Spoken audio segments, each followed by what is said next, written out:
السلام عليكم ورحمة الله وبركاته. اهلا بيكم معايا النهاردة في مطبخي، معاكم شيماء صابر. ايه رأيكم بقى النهاردة نعمل بواقي بقى حلقات الافران. هنعمل برضو حاجة بنشتريها من فرن بنحبها قوي، هي القراقيش او كعب الغزال منين بالعجوة. انا النهاردة هقول لكم على الطريقة بتاعتها، تطلع احلى كمان من الافران، طعمها جميل جدا وناعمة ومقرمشة من بره وطريه من جوه وطعمها حلو قوي. بصوا بقى، انا هنعمل شويه النهارده ساده وشويه بالعجوه. انا هقول مقدار كيلو دقيق. انا النهارده هعمل 2 كيلو، بس انا هقولك مقدار الكيلو كيلو دقيق. عندي حوالي، طبعا بالكوبايات، انت عارفه الكوبايه اللي احنا قلنا عليها قبل كده بنستخدمها على طول، هوريها لك برضو. الكوبايات اللي هي زي كده اهي، المج اللي بنشرب فيه الشاي العادي. ده حوالي 7 كوبايات وربع مثلا، ده الكيلو. وكمان عندي سكر اهو 4 معالق كبار سكر بس ممسوحين، يعني حوالي 50 جرام سكر. وعندي هنا معلقتين كبار لبن بودر. ما عندكيش لبن بودر او مش عايزه تستخدميه ممكن ما تستخدموش خالص، وبدل ما نعجن بميه تعجني بلبن. مش عايزه تعجني بلبن ممكن تعجني بميه وتشيلي برضو اللبن البودره عادي خالص، بس هي اللبن البودره بيديله طراوه كده وطعم حلو.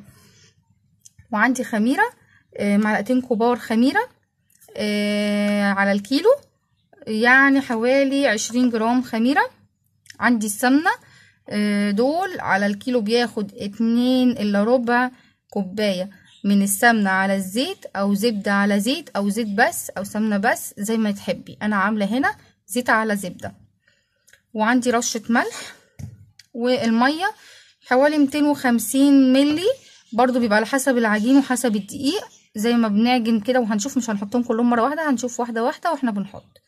250 ملي يعني كوباية وربع مية دافية، ما تكونش سخنه قوي عشان الخميره ما تموتش مننا. الدقيق طبعا نخلناه كويس. هحط شويه الملح، رشه كده خفيفه مش كتير، وهحط السكر، وهحط هنا الخميره واللبن البودر. هقلب بقى الكلام ده كله مع بعضه، وبعدين احط السمنه وابسها بيها عشان تطلع القراقيش بتاعتنا ناعمه وجميله. بسم الله. هي العجينه دي او القراقيش بتحب السمنه او الزيت كتير عشان تطلع ناعمه ودايبه كده حلوه قوي. هبتدي ان انا هعملها مع بعض لغايه لما تبقى زي الرمل كده مبلول. ماشي اهو. هعمل بقى بايدي.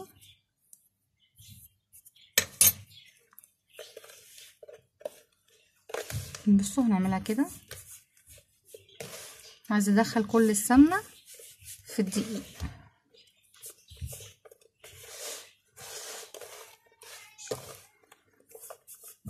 كده.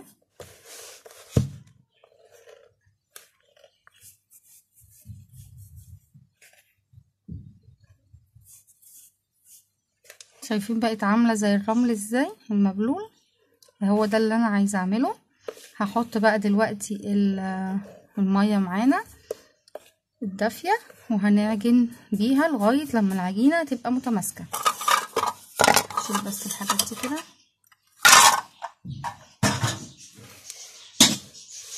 بسم الله اهو. ما حطيتش الميه كلها لغايه لما اعجن، ولو عوزت تاني حتى اكتر من كده هحط شويه كمان واعجن بيهم. لو فاض حبه وما عوزناهاش برضو هنشيلها، قلنا كل واحد حسب دقيقه.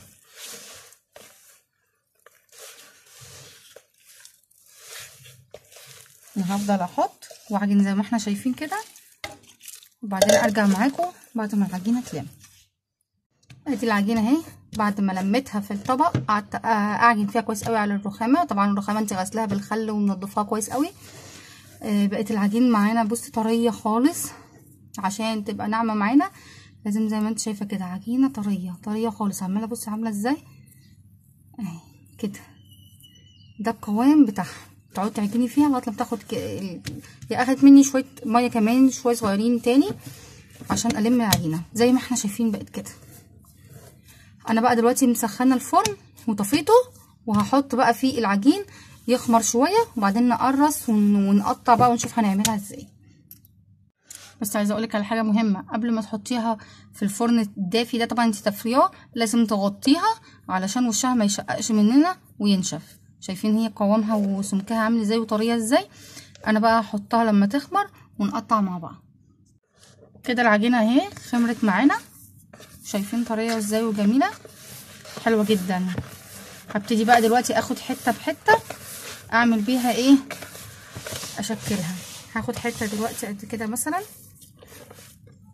شايفين طريه ازاي وجميله. هبتدي ان انا اعملها كده اسطوانه كده،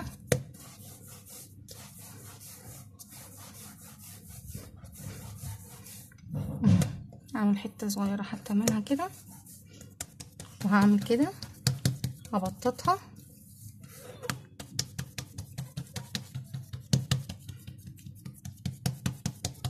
على حسب بقى ما انتي عايزه هتعملي السمك بتاعها.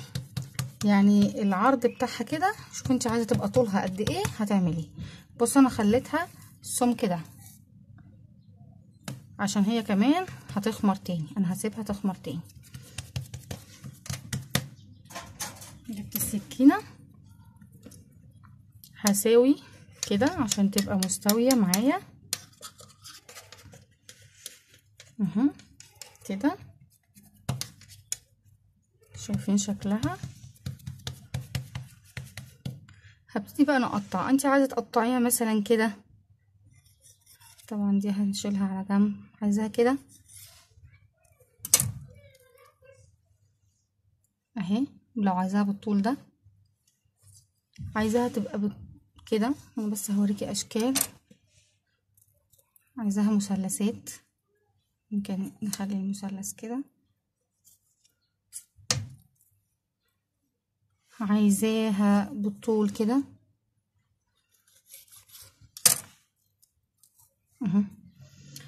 او لو عندك قطاعة البيتزا اللي هي العجلة مشرشرة كده، ممكن نقطع بيها كده وتبقى اشكال. تخن ده زي ما انت عايزه. انا بس بوريكي كده اشكال تعمليها علشان تبقى سهله عليكي. طبعا هنحطها ونرصها في الصينيه بتاعتنا او الصاج بتاعنا مش مدهون خالص، وهسيبها تتعمل تاني تتخمر تاني.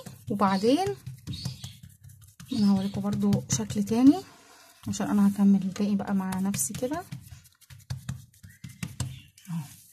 بصوا بقى هنا عندي العجوه اللي انا هعملها بالعجوه او لو بالملبن هي واحد.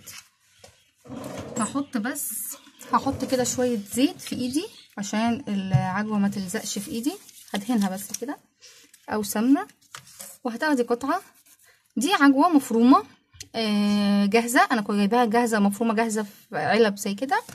وبتاخديها لو ناشفه ممكن تاخديها في طاسه كده على النار بحبه سمنه، لو سمنه بلدي تبقى حلوه قوي او زبده.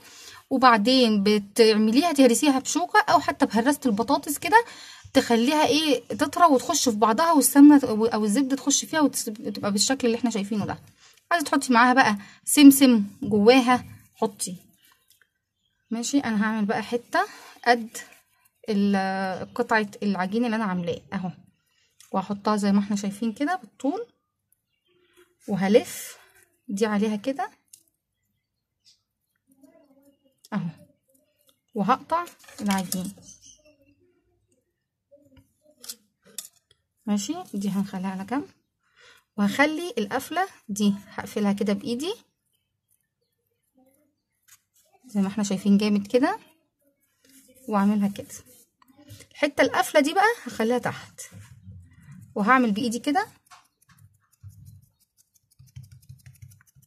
ابططها، وبعدين نقطعها كده كده اهو. هيبقى شكلها كده كده بالمنظر ده. ده شكل بالعجوة. في شكل تاني اللي هو بتلاقيه في الافران، بيبقى شكل ايه زي الحلزوني كده جواها العجوة. هوريها لك برضو دلوقتي. احط بس الاشكال دي هنا كده، عايزه اوريكي بس كل الاشكال عشان تعمليها. ماشي، هنفرد دي كده بايدينا بقى، بالنشابه، باي حاجه كده. هجيب النشابه كده حته كده، هتعمليها دايره. طبعا انت ممكن تعمليها اكبر من كده عشان تعمليها مره واحده، بس انا ايه عشان عاوزه اوريكي اشكال مع بعض كتير اهي. وهاخد برضو حته العجوه اهي، هبتدي ان انا ابططها على ايدي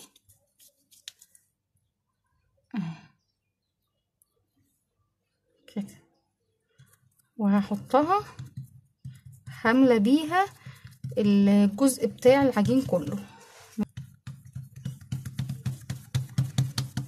شايفين؟ هقطع دي بعد العجوه بحته صغيره كده، عشان انا هلزق العجين اللي هنا برضو، ما انا هسيبه هنا مكان اهو فاضي عشان هلزق العجين ده بالعجين ده. هبتدي ان انا الف ده جوه كده كده. شايفين عامله ازاي اهي. وهعملها دي برضو اقفلها كده اهو زي ما قفلنا التانية، وهعملها كده واقفل وابطط زي ما بططنا التانية. وبرضو القفلة هخليها لتحت اهي، واقطع برضو بالسكينة كده. دي اللي هي بتبقى حلزون كده اهي. لو كترتي بقى، لو عاملاها كبيرة ولفتي اكتر من اللفة اللي انا لفتها كده، هتديكي حلزوني اكتر كمان. خلاص اهي ماشي. انا كده بقى هكمل باقي الكمية بتاعتي وهنرصها في الصينية. القراقيش بقى او المنين اللي بالعجوة ده، او كعب الغزال ده اللي بالعجوة او بالملبن، هدهن وشه بايه؟ خليط من صفار بيضة ورشة نسكافيه ومعلقة لبن بودر صغيرة متدوبة في معلقتين مية. وممكن برضو ما تحطيش اللبن لو انتي مش عايزة، وتحطي صفار البيضة وعليها النسكافيه وبس. وهدهن بيها الوش ونرش عليها بقى شوية سمسم. خلاص انا بقى هروح اكمل باقي الكمية وهنسيبها تخمر شوية بعد ما اقطعها، يعني تعلى بس شوية صغيرين، وبعدين هنحطها في الفرن. انا هخلص التقطيع وهنكمل مع بعض. بصي عايزه اوريكي بقى كمان طريقه تانية لفرد العجوه. هنجيب كيس سندوتشات عادي فتحته، واقوم حاطه العجوه كده في النص هنا، وبعدين هبططها كده بالنشابه دي كده، وبعدين هفضل افرد اهو، افرد كده كده. يبقى احنا ايه بنرققها خالص، عشان لو عملتيها على الرخامه هتلاقيها لزقت في الرخام.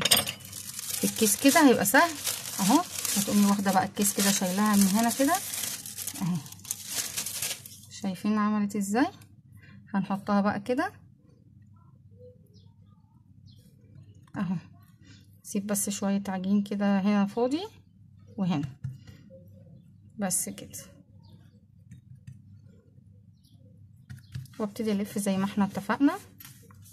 واحنا بنلف هبتدي ان انا كاني ببططها اهي. هقص بس حته العجينه الزياده دي، وزي ما اتفقنا هنقفل كده.